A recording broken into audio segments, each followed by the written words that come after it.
Hello, Chevrutot. We are diving into Jerusalem. I'm giving you two videos back to back. This is the first video, and I'm going to encourage you to read some of the first three sections in the packet. Section 1 is just to highlight that Jerusalem's not actually in the Torah at all. Jerusalem is very prevalent in the Nevi'im and Ketuvim, in the prophets and the writings, but not in the Torah. So just to establish what are the vague hints of Jerusalem.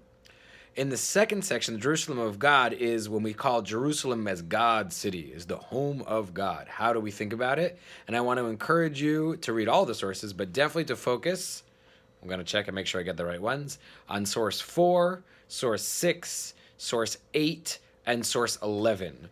Each of those will have a slightly different perspective, trying to understand how is Jerusalem the city of God, and if that's our primary focus, how do we think about Jerusalem? What does that mean for our stance on the political realities of Jerusalem? The second is Jerusalem of prayer, which is Jerusalem, the place we pray to, the repository, the place where our prayers are answered.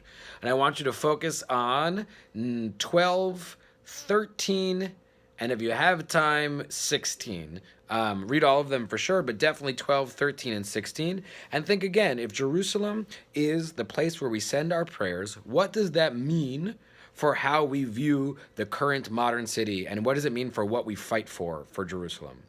Happy reading. I hope you enjoy and get something very exciting out of what you read.